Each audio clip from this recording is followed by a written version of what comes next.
नमस्कार, आदाब, सत श्री अकाल। दोस्तों, रिश्वतखोरी और भ्रष्टाचार को लेके मैं आपके साथ एक छोटा सा प्रसंग शेयर करना चाहता हूँ। ये विशेष तौर से उन लोगों के लिए है जो लाख कोशिशों के बाद भी अपने आप को रिश्वत लेने से रोक नहीं पाते। मैं बहुत सालों के बाद मैं यूपी गया, जहाँ हमने अपना एक आश्रम बनाया, हीलिंग सेंटर बनाया है, meditation and healing centre Nighasan. तो मेरा एक पुराना क्लास फेलो था, वो मुझे मिलने आया। उनका नाम राम प्रसाद था, अब वो रिटायर हो गए।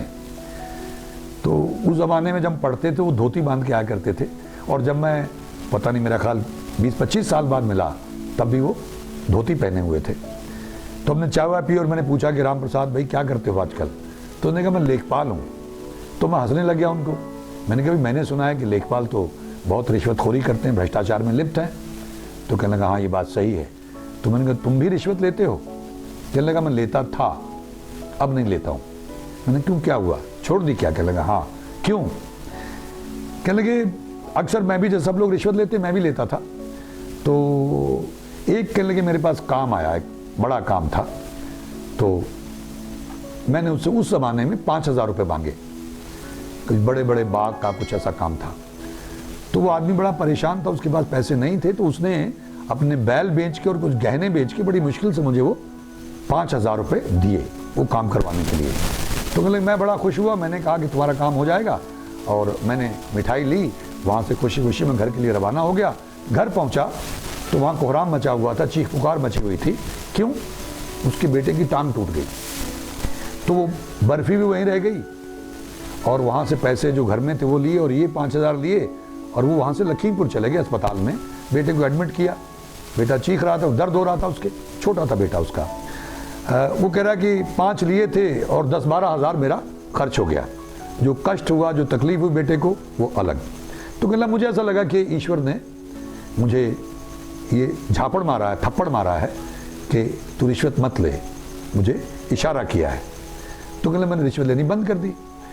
कुछ साल तक मैंने रिश्वत नहीं ली। जो कोई आता तो मैं कहता तुम्हारी मर्जी है, देना कुछ दे दो, नहीं देना तो मत दो, मैं तुम्हारा काम कर दूंगा। तो फिर मेरे मन में विचार आया कि हो सकता है ये इत्तेफाक हो, क्योंकि बाकी लोग तो ले रहे हैं, खा रहे हैं, मौज कर रहे हैं, तो मैं ही नहीं ले रहा हूं, तो इत्तेफाक भी हो सकता है। तो कहना ये सोच के मैंने दोबारा से रिश्वत लेनी शुरू कर दी। कहने मैं लेता रहा। तो कुछ सालों बाद उसकी पत्नी बीमार पड़ गई, उसने बिस्तर पकड़ लिया। अब उसके इलाज पे पैसे खर्च होने शुरू हो गए। खूब इलाज कराया, बहुत पैसा खर्च हुआ। जितना भी कमाया था, जोड़ा था, रिश्वत से इकट्ठा किया था, तकरीबन सारा खर्च हो गया। उसके बाद उसकी पत्नी गुजर गई। अब वो कहने लगा मुझे ऐसा लगा, बच्चा छोटा था, मुझे लगा कि ईश्वर ने अब तो लाठी मार दी मेरे कि तू नहीं सुधरेगा। अब इससे बड़ी लाठी और क्या हो सकती है कि बच्चा छोटा है, पत्नी गुजर गई, मैं नौकरी पे जाऊं तो बच्चों किसके बाद छोड़ूं। तो कहला मैंने कसम ही खा ली कि अब तो हे ईश्वर मुझे माफ़ कर दो, मैं कभी रिश्वत नहीं लूँगा। और कहने लगे मैंने कसम खा के रिश्वत लेनी बंद कर दी। कुछ साल गुजरे तो विधियाँ बनी। मैं अक्सर कहता हूँ ईश्वर विधि बनाता है। विधि बनी, उसने दूसरी शादी की। अब वो कहने लगा कि जब दूसरी शादी की तो आमतौर पर सब लोग डरे हुए थे कि सौतेली माँ का बड़ा अजीब व्यवहार होता है, सौतेले बेटे के साथ में, सौतेले बच्चों के साथ में। तो कहने लगे भाई साहब मैंने रिश्वत तो नहीं ली तब से लेके आज तक, लेकिन मेरा घर स्वर्ग है। बेशक वो सौतेली माँ है, लेकिन अगर उस सौतेली माँ को कुछ चाहिए होता है तो उसकी सिफारिश बेटा करता है, और अगर बेटे को कुछ चाहिए होता है तो उसकी सिफारिश वो सौतेली माँ करती है। मेरा घर स्वर्ग बन गया। ईश्वर ने मुझे एक थप्पड़ और एक लाठी मार के इंसान बना दिया, नेक इंसान बना दिया। एक रिश्वतखोर भ्रष्टाचारी से एक अच्छा सज्जन इंसान बना दिया। मैंने ये घटना क्यों शेयर की? मैं अक्सर ये कहता रहता हूँ कि अगर आप रिश्वत लेते हैं तो वो पैसा फलेगा नहीं, वो जहर है। आपके घर में कोई बीमारी आ जाएगी, किसी की डेथ हो जाएगी, कोई एक्सीडेंट हो जाएगा, कोई लूला लंगड़ा पैदा हो जाएगा, कोई नालायक मेंटली रिटार्डेड पैदा हो जाएगा, कोई ऐसा नालायक जो आपके घर को बर्बाद कर देगा, या ऐसे रिश्तेदार जो आपको कचहरियों में ही घुमाते रहेंगे, शांति नहीं होगी। ये एक एग्जाम्पल है। आने वाले वक्त में हम लोग और भी एग्जाम्पल्स आपके साथ शेयर कर सकते हैं। आप अपने आसपास नज़र दौड़ा के देख सकते हैं।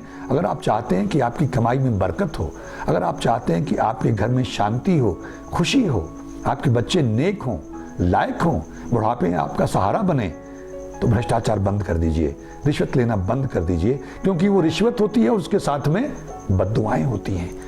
अगर किसी की बद्दुआ लग गई आपको, तो आपको कोई बचा नहीं सकता इन तीनों लोकों में। तो इतना बड़ा रिस्क क्यों लेना है? ऐसे पैसे का क्या करना है? और फिर आप रिश्वत ले रहे हैं, भ्रष्टाचार कर रहे हैं। यहाँ आप अपराधी हैं, वहाँ आप पापी हैं। आपने अपने बच्चे, जिनसे प्यारा आपको और कोई नहीं है, उनकी जड़ों में जहर बोना शुरू कर रखा है। आपका पूरा खानदान 7 पुश्तों तक जाएगा, बर्बाद हो जाएगा।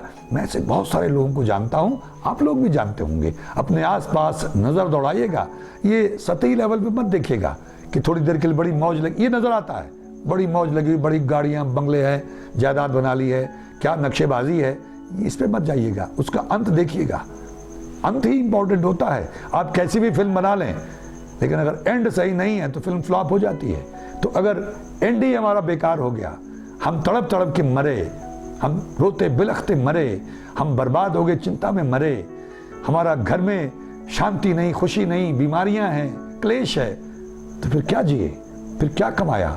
वहां भी सजा मिलेगी, ये बद्दुआएं साथ में जाएंगी, ये हमारे खानदान को, हमारी संतान को भी तबाह करेंगी। ये बड़े सटल ढंग से तबाह करती हैं, आपको पता नहीं चलेगा। आप जरा इस पे खोज करिए, इसका विश्लेषण करिएगा, इस पे सोचिएगा, चिंतन मंथन करिएगा कि जब आप